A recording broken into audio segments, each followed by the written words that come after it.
स्वर्गारोहण करण्याच्या निमित्ताने सगळे पांडव उत्तर दिशेला जायला लागले.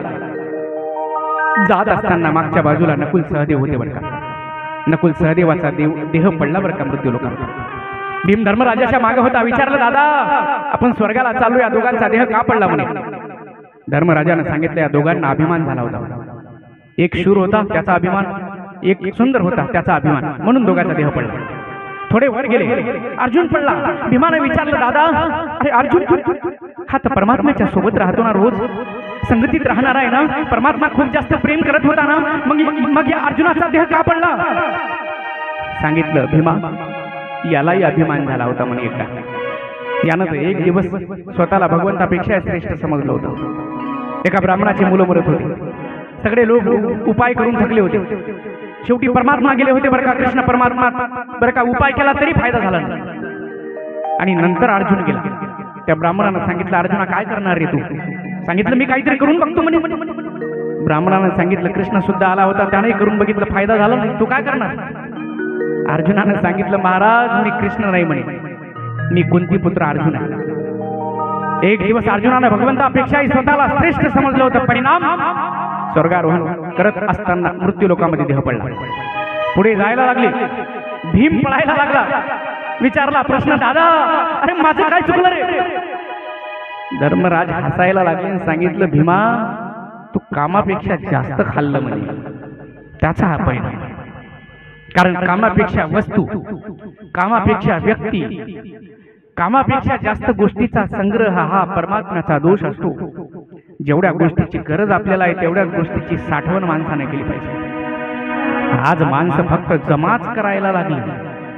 आणि काही काही तर दलिंदर असे आहे, ते स्वतःही उपभोग घेत नाही, दुसऱ्यालाही खाऊ देत नाही. भरपूर पैसा आहे, गाडी घोडी बंगला, बँक बॅलन्स, घरामध्ये खायला प्यायला, तरी खापरखुंडी सारखे तोंड झाले काही काही लोकांचे. खातच नाही काही.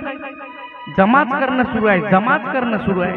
खात जा बरं का. विचार करतात की माझ्या मुलांना राहिलं पाहिजे, त्यांच्या मुलांना राहिलं पाहिजे, त्यांच्या मुलांना राहिलं पाहिजे. तू खाऊन घेणं पहिल्यांदा. राज येणार, त्यांच्या बुद्धीचा वापर करून कमवतील. मुलं जर चांगली असतील तर त्यांच्यासाठी कमवून ठेवायची गरज नाही, त्यांच्या बुद्धीनं कमवतील. आणि मुलं जर विचित्र असतील तर त्यांच्यासाठी कमवून ठेवायची गरज नाही, कारण एका दिवशी घालून टाकेल सगळं कमवलेलं. कशासाठी मग, कशासाठी. घ्या ना उपभोग बरं का. स्वतःही खा, कधीतरी दुसऱ्यालाही मदत करा, कधीतरी दुसऱ्याच्या संकटात धावून जा. याच्यापेक्षा दुसरं काही बरोबर येत नाही बरं, काही येत नाही. कपाळाचा रुपया सुद्धा काढून घ्यायला लागले माणसं. एवढी बिकट परिस्थिती निर्माण झालेली आहे. म्हणून एका कवालीमध्ये फार सुंदर वर्णन केलं, फार सुंदर वर्णन केलं. जरा लक्षपूर्वक ऐका. काय सुंदर उपदेश केला बरं का. जरा लक्षपूर्वक ऐका.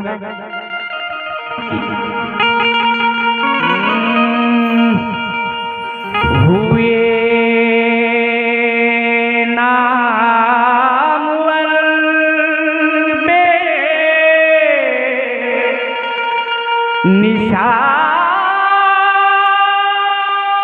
कैसे कैसे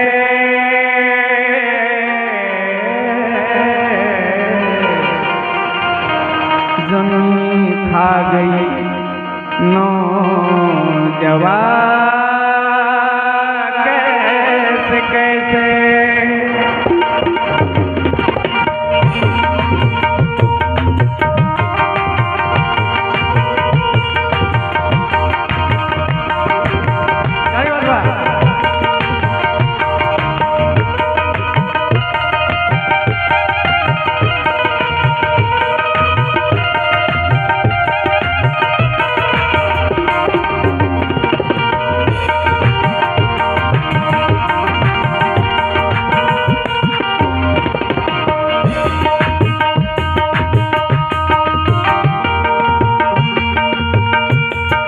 आज जवानी पर तराने वाल कल पछताएगा.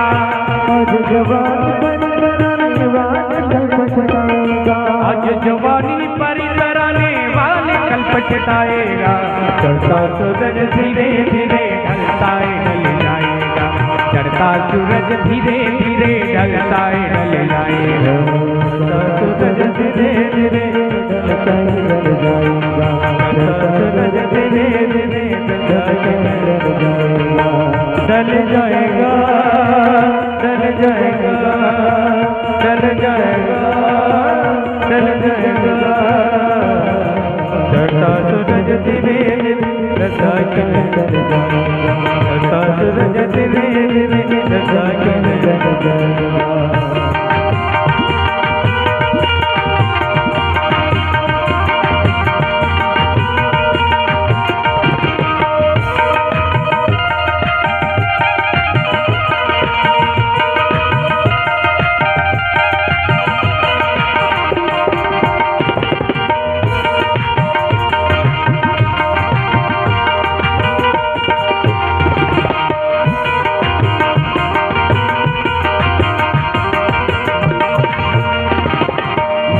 सबको आनी है कौन इससे छूटा है, तूफाना नहीं होगा ये ख्याल झूठा है, ये ख्याल झूठा है, ये ख्याल झूठा है। मरण सगळ्यांनाच येणार आहे, मी मरणार नाही हा विचार डोक्यातून काढून टाका बरं का। हा मृत्यू लोक आहे आणि या मृत्यू लोकांमध्ये प्रत्येकालाच मरावं लागतं। कुणाचं आयुष्य कमी आहे, कुणाचं जास्त आहे, कुणी लवकर मरणार आहे, कुणी नंतर मरणार आहे, पण मरण सगळ्यांनाच येणार आहे। आणि एकदा या देहातून श्वास बाहेर पडला की मग त्या माणसाची अवस्था कशी होणार आहे जरा लक्षपूर्वक आहे।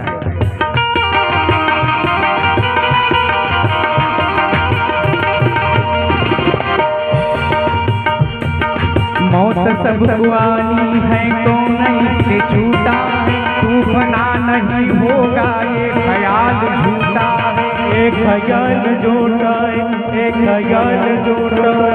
सांस टूटते ही सब रिश्ते टूट जाएंगे, बाप माँ बहन बीवी बच्चे छूट जाएंगे, बच्चे छूट जाएंगे, बच्चे छूट जाएंगे। आणि एकदा का या देहातून श्वास बाहेर पडला की मग मायबाप बहीण भाऊ बायको लेकर फार दूर उभे राहणार। प्रेत घराच्या बाहेर काढायला वेळ जरी झाला ना, घरातले लोक म्हणतात काढा म्हणते फटकन बाहेर काढा, फटकन वास सुटेल म्हणजे ही परिस्थिती होणार आहे या देहाची। मग कशासाठी बरं का अहंता निर्माण करत आहात, कशासाठी अभिमान धारण करत आहात? करा जीवनामध्ये सत्संग, करा जीवनामध्ये सत्कर्म, जा दुसऱ्याच्या संकटात धावून करा परोपकार। किती जमून ठेवलं तरी तुम्ही गेल्यानंतर तुमच्याच घरातले लोक तुम्हाला देतील तिकडे स्मशानामध्ये फेकून आणि संपत्तीसाठी भांडण करतील। फार सुंदर वर्णन केलं, ऐका जरा लक्षपूर्वक।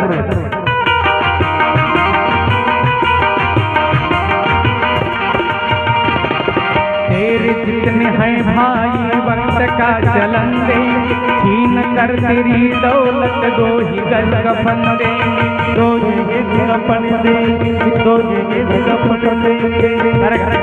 ज्यांना माझं म्हटलं होतं ते सगळेजण तुमच्या संपत्तीवर टिकून आहे, टपलेले आहे, तुमच्याशी काही घेणं देणं नाही आहे त्यांचं। बघितला असेल कधीतरी व्हिडिओ युट्यूबवर मी पाहिला होता, एक माणूस नेलं स्मशानामध्ये, त्याला नेल्यानंतर बरं का संपत्तीसाठी चर्चा झाली, तिथंच भांडगळ करत बसले, ते राहिलं प्रेत तसंच जागेवर यांचीच भांडगळ सुरू झाली। काही घेणं देणं नाही तुमच्या सोबत, सगळे पैशासाठी टिकलेले आहे, म्हणून सावध व्हा, सावध व्हा। जीवन जगत असताना जरा समजून घ्या। फार सुंदर वर्णन केलं, ऐका ऐका ऐका।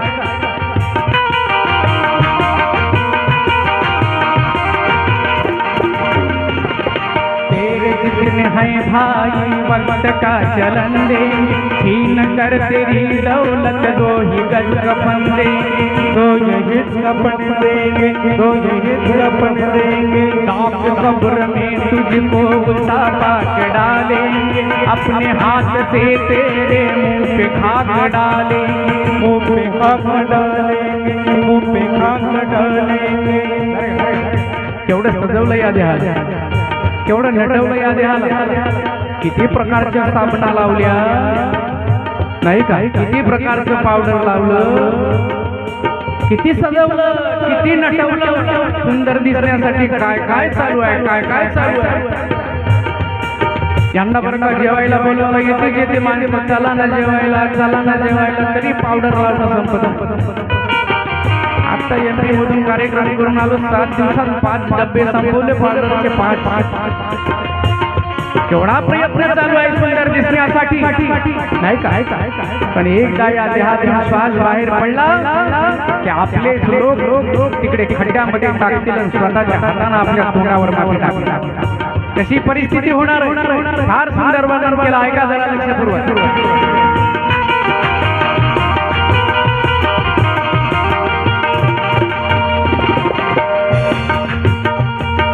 जिनको अपना कहता है सब ये तेरे साथी है, कब्र है तेरी मंजिल और ये बाराती है, और ये बराती है, और ये बराती है. ते शेवटचं ठिकाण आहे, त्याच्याशिवाय दुसरं ठिकाण नाही आहे. म्हणून सावध व्हा बरं का. पैसा कमवत असताना नीतीनं कमवा, दुसऱ्याचं मन दुखवल्या जाऊ नये याची काळजी घ्या. अहंकारानं वागू नका बरं का. लोक नम्रता धारण करायला तयार नाही, पण परिस्थिती बिकट होणार आहे. फार सुंदर वर्णन केलं एका शायरीमध्ये, एका शायराने फार सुंदर वर्णन करतो, जरा लक्षपूर्वक ऐका. अहम की आकड़ यहाँ चल नहीं सकती, मौत की घड़ी कभी टल नहीं सकती. अहम की आकड़ यहाँ चल नहीं सकती, मौत की घड़ी कभी टल नहीं सकती. लूट की दौलत भले ही जमा कर लो प्यारे, पाप की कमाई कभी फल नहीं सकती, फल नहीं सकती.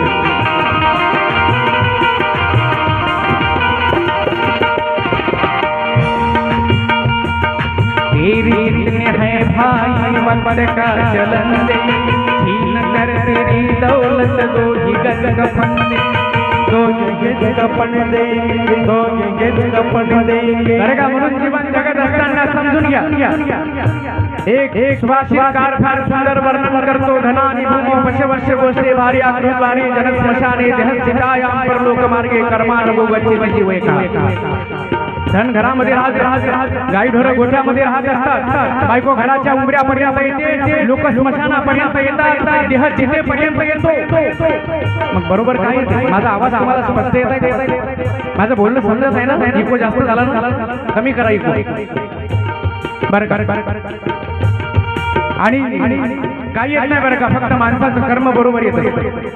म्हणून जीवन जगत असताना सावध राहा. सिकंदर नाव ऐकलं का? सिकंदर नावाचा राजा झाला, सगळं जग जिंकलं होतं त्यानं. जग काही जिंकायचं शिल्लक ठेवलंच नव्हतं बरं का. आणि एक दिवस त्याची तब्येत बिघडली, कॅन्सर झाला त्याला. जगातले सर्व प्रकारचे डॉक्टर बोलून घेतले बरं का, वैद्य बोलून घेतले, आणि त्या राजाने सांगितलं मला वाचवा म्हणे. डॉक्टरांनी सांगितलं राजा नाही, आता तुला जगातली कोणती ताकद वाचू शकत नाही, तू मरणार आहे. राजाने सांगितलं नाही साहेब, अहो मला वाचवा. मी जग जिंकलं म्हणे, सगळं जग. माझ्याकडे भरपूर संपत्ती आहे महाराज, भरपूर संपत्ती आहे. मी अर्धी संपत्ती तुमच्या नावावर करतो, मला वाचवा हो. डॉक्टरांनी सांगितलं राजा अर्धी नाही, आता पूर्ण केली तरी कोणी वाचवत नाही म्हणे, मरणार आहे. राजाला समजलं आता मी मरणार आहे, आता मला कोणी वाचवणार नाही. मग अक्कल आली त्याला, अक्कल आली बरं का शेवटी. काही लोकांना मरता मरता अक्कल येते, पण अक्कल वेळेत आली पाहिजे. पण मरता अक्कल येऊन काय फायदा आहे, वेळ निघून गेलेली आहे ना, आली पाहिजे वेळ. त्याला मरता आली बरं का. प्रधानाला बोलून घेतलं, सांगितलं प्रधान मी आता मरणार आहे, आता मला कोणी वाचवत नाही, पण ज्या वेळेस माझी प्रेत यात्रा कराल ना, मी मेल्यानंतर मला तिरडीवर बांधाल ना, त्यावेळेस माझे हात असे मोकळे ठेवा खाली.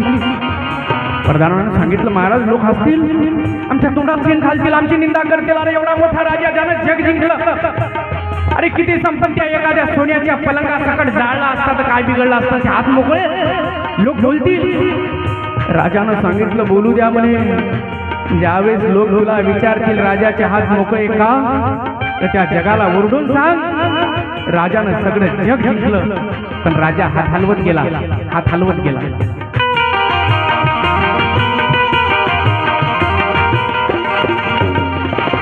याद रख सिकंदर के हौसले तो आली थे, जब गया था दुनिया से दोनों हाथ खाली थे, दोनों हाथ खाली थे, दोनों हाथ खाली।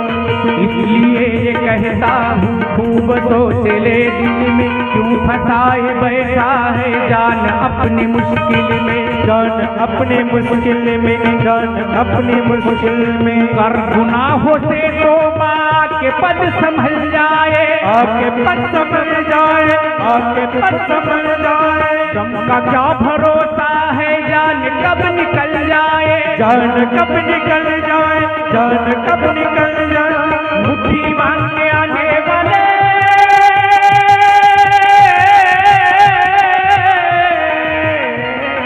मुट्ठी बांध के आने वाले हाथ पसारे जाएगा, धन दौलत जहांगीर से तूने क्या पाया क्या पाएगा। चलता सूरज धीरे धीरे जगागिर जल जाएगा, चलता सूरज धीरे धीरे जगागिर जल जाएगा। डल जाएगा, डल जाएगा, डल जाएगा, डल जाएगा। चलता सूरज धीरे धीरे जगागिर जल जाएगा, चलता सूरज धीरे धीरे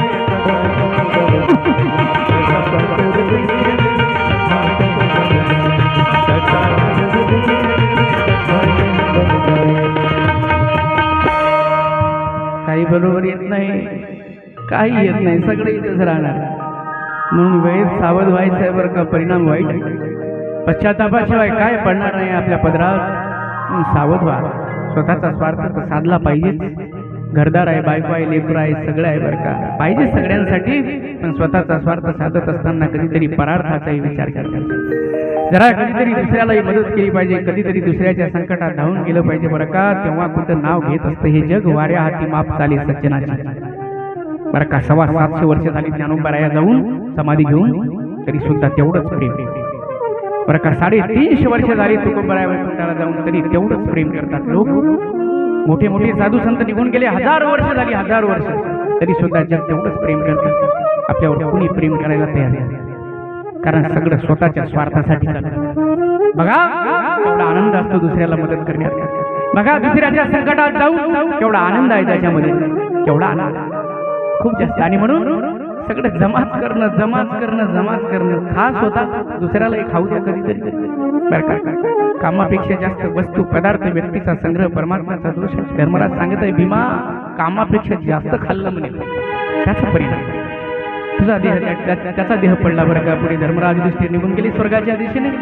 वैकुंठात जायच्या अगोदर पहिल्यांदा नरकाचं दर्शन घ्यावं लागलं. जगाच्या बापाला प्रश्न विचारला, प्रभू मला नरकाचं दर्शन का घ्यावं लागलं. त्यावेळेस भगवंतानं सांगितलं, तू खोटा बोलला म्हणे. एकदा धर्मराजानं सांगितलं, तुम्हीच तर बोलायला लावलं होतं. भगवंतानं सांगितलं नाही, तू बोलला म्हणे. ते शब्द, दुसरा जो शब्द होता ते तुझ्या पदार्था होता, म्हणून तुला नरकाचं दर्शन घ्यावं लागलं. फार महत्वाची गोष्ट आहे. धर्मराज युधिष्ठिर संपूर्ण आयुष्यामध्ये एकदा खोटं बोलले बरं का, परिणाम नरकाचं दर्शन घ्यावं लागलं. आपण आपला विचार करा, किती खोटं बोलतो किती खरं बोलत असतो. 100 गोष्टीपैकी 99 खोट्या असतात. 99 एखादी खरी असेल तर असेल, कारण नाही तर 100% खोटंच आहे. पण सत्य बोललं पाहिजे बरं का. जेवढं शक्य होईल तेवढं सत्य बोलण्याचा प्रयत्न माणसाने केला पाहिजे, कारण सत्यासारखा दुसरा धर्म नाही बरं का. सत्यम बृहात प्रियम बृहात बृहात सत्यम प्रियम प्रियंच नानुतम बृहात एशम धर्म सनातन बरं का. आणि आज सगळं असत्यच आहे बरं का. आज तर जिकडे तिकडे बरं का असत्यच आहे. खरं बोलायला कोणी तयारच नाही. पण एक खोटं बोलण्यासाठी 1000 वेळा खोटं बोलावं लागतं, याचा विचार करतो आपण कधीतरी. समजून घ्या बरं का, सत्यासारखा दुसरा धर्म असू शकत नाही. आणि मित्र नेहमी सांगत असतो की आमचे महाराज लोक तुमच्यापेक्षा जास्त खोटे बोलतात. सांगू का तुम्हाला कसे खोटे बोलतात. सांगतो बरं का. वेळ भरपूर झालेली आहे बरं का, तरी सुद्धा सांगतो, कारण मी सांगायलाच बसलेला आहे ना, म्हणून सांगतो. आता पहिल्या दिवशीचा कीर्तनकार येतो बरं का. पहिल्या दिवशीचा कसा खोटा बोलतो. पहिल्या दिवशीचा कीर्तनकार येतो, कारण सप्ताहात 7 दिवस कीर्तन असते. पहिल्या दिवशीचा कीर्तनकार आला की तो दृष्टांत सांगत असतो कीर्तनात. एका ठिकाणी 2 बाया होत्या म्हणते. 2 बायाचं भांडण चालू होतं. मी त्या ठिकाणी गेलो आणि त्या ठिकाणी त्यांना विचारलं, तुमचं भांडण कशासाठी चालू आहे. ते बाया म्हणत होत्या, म्हणते की हे जे पडलेलं शेण आहे, पहिली म्हणत होती म्हणते माझं आहे, दुसरी म्हणत होती म्हणते माझं आहे. पहिली म्हणत होती माझं, दुसरी म्हणत होती माझं, पहिली म्हणत होती माझं, दुसरी म्हणत होती माझं. तो महाराज सांगतो मी त्या ठिकाणी हजर होतो. त्या पहिल्या बाईला म्हटलं म्हणते तुझंही नाही आणि म्हशीचं आहे. हा पहिल्या दिवशीचा कीर्तनकार सांगतो.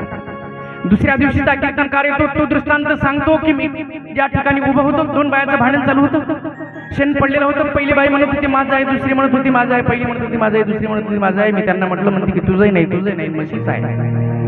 तिसऱ्या दिवशीचा कीर्तनकार येतो, तोही सांगतो 2 बायाचं भांडण चालू होतं, शेण पडलेलं होतं. पहिली म्हणत होती माझं आहे, दुसरी म्हणत होती माझं आहे, पहिली म्हणत होती माझं आहे, दुसरी म्हणत होती माझं आहे. मी सांगितलं म्हणते की तुझंही नाही म्हशीचं आहे.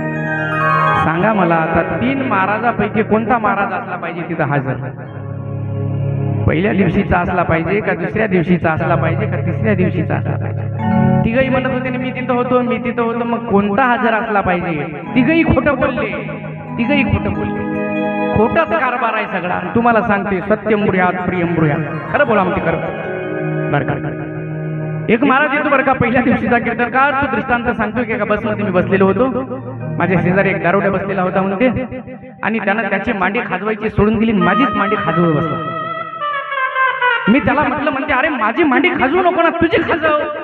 त्यावेळेस त्यानं म्हटलं म्हणते हे तुमची आहे का मग माझी कुठं आहे? दुसऱ्या दिवशीचा कीर्तनकार येतो, तो दृष्टांत सांगतो मी बसमध्ये बसलो होतो, माझ्या शेजारी दारुड्या होता, त्यानं त्याची मांडी खाजवायची सोडून दिली, माझीच खाजवत होता. मी त्याला म्हटलं म्हणते अरे तुझी खाजव माझी कशाला खाजवत? त्यावेळेस त्यांना म्हटलं म्हणते तुमची आहे का माझी कुठं आहे? तिसऱ्या दिवशीचा कीर्तनकार तेच सांगतो. मला सांगा कोणाची मांडी खाजवली पाहिजे दारुड्या? तिघापैकी 3 महाराजापैकी नेमकी कोण्या महाराजाची मांडी खाजवली दारुड्याने? तिघही खोटे बोलले ना. असाच खोटा कारभार आहे. आणि आपल्याला सांगतात ते बोललं पाहिजे, प्रिय बोललं पाहिजे बरं का. म्हणून तर परिणाम व्हायला तयार नाही आहे. म्हणून वाणीचे दोष टाळून बरं का त्या ठिकाणी बोललं पाहिजे, सत्य बोललं पाहिजे, प्रिय बोललं पाहिजे. आपल्या बोलण्यामुळे दुसऱ्याचं अंतकरण दुखावल्या जाईल असं कधी बोलायचं बरं का. म्हणून दुसऱ्याचं मन दुखायचं नाही. फार सुंदर वर्णन केलं बरं काय का गीतामध्ये.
तुम्ही ऐकत आहात का? झोपा नाही येत आहे तुम्हाला? झोपू नका. तासभर कथा राहिली बरं का. आणि जास्त वेळही झालेला नाही आहे. लवकर कथा चालू झाली त्यामुळे आपल्याला तसं वाटत आहे. 9:30 वाजले फक्त. आणि आपण 11 वाजेपर्यंत काड्या करत असतो लोकांच्या. त्यामुळं झोपायची काही गरज नाही. 12 वाजेपर्यंत चालू असते वाघ्या फाडणं, याच्या काड्या तिथं गोट्यावर बसून बाहेर जायचं. म्हणून मस्त फ्रेश राहायचं बरं का. भगवंताची कथा ऐकत असताना. ऐकत आहात तुम्ही, मला माहिती आहे. मी सहज बोललो बरं का, सहज बोललो. मला माहिती आहे माझ्या कथेमध्ये लोक असे एकदम स्थिर असतात. मला भोयर काकाजी पुन्हा सांगत होते बरं का काल, म्हणजे महाराज मधात एखादा गजल घेत जा म्हणे, कारण लोक एकदम स्थिर ऐकतात म्हणजे. बाकीच्या महाराज लोकांच्या याच्यात चुलबुल चालू असते म्हणे जरा. इथं चान्सच नाही आहे चुलबुल करायला बरं का. म्हणून ऐका बरं का. खूप जास्त आनंद आहे, खूप महत्त्वाच्या गोष्टी आहेत. आणि आमची सर सुद्धा 2-3 दिवसापासून या ठिकाणी येत आहे बरं का. मी नेहमी सांगत असतो आणि खूप छान स्वभाव आहे बरं का सरचा सुद्धा. नेहमी माझ्या कॉन्टॅक्टमध्ये असतात, नेहमी मला स्वतःहून कॉल करतात. नाही तर आमची काय लायकी नाही आहे, एवढी मोठी व्यक्ती मला पुन्हा पुन्हा कॉल करून विचारते तब्येत कशी आहे. पण ते एक प्रेम आहे बरं का. सर सुद्धा 2-3 दिवसापासून या ठिकाणी आले. आज माझी बहीण सुद्धा आलेली आहे. ती कथेच्या शेवटी 15 मिनिट बोलणार आहे बरं का या ठिकाणी. आणि ती सुद्धा व्याख्यान करत असते, तिची तयारी चालू आहे. प्रत्येक ठिकाणी मी तिला चान्स देत असतो. 10-15 मिनिट बोलेल ती कथेच्या शेवटी, मी तिला बोलायला लावणार.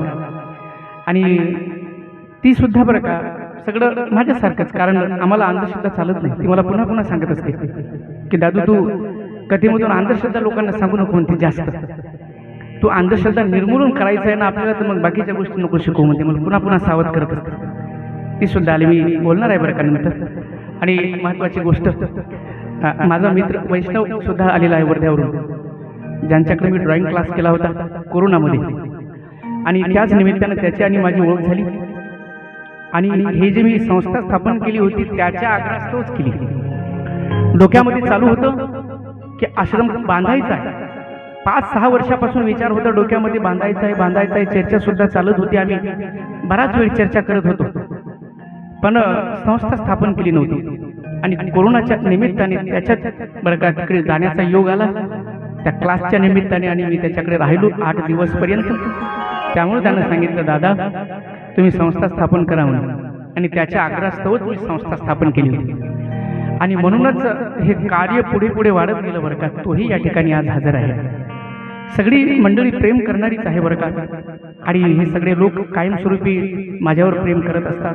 तुम्ही सुद्धा जरी 5-6 वर्ष झाले असतील तरी सुद्धा तुम्ही तेवढेच प्रेम करत आहात. मला तुमच्या चालण्या बोलण्यातून, तुमच्या वागण्यातून मला या ठिकाणी जाणवलं. आणि हा सर्व आनंद आपण या ठिकाणी मोठ्या प्रमाणात घेत आहोत. आणि आज तर कथेच्या शेवटी खूप जास्त आनंद आहे.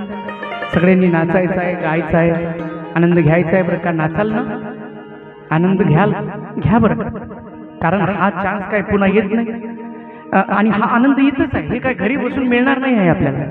हे 7 दिवस संपल्यानंतर तुम्ही तुमच्या संसारामध्ये किती शोधा, असा आनंद या 7 दिवसात जो मिळाला तो तुम्हाला काही मिळणार नाही. आणि म्हणून या ठिकाणी बरं का आमच्या ताई सुद्धा आल्या, त्या दिवशी भेटण्यासाठी आल्या होत्या, आज कथा श्रवणासाठी सुद्धा आल्या. म्हणून या सगळ्यांचे खूप खूप आभार बरं का. मी सांगत होतो की सत्य बोललं पाहिजे बरं का. धर्म न दुसरं सत्य समान.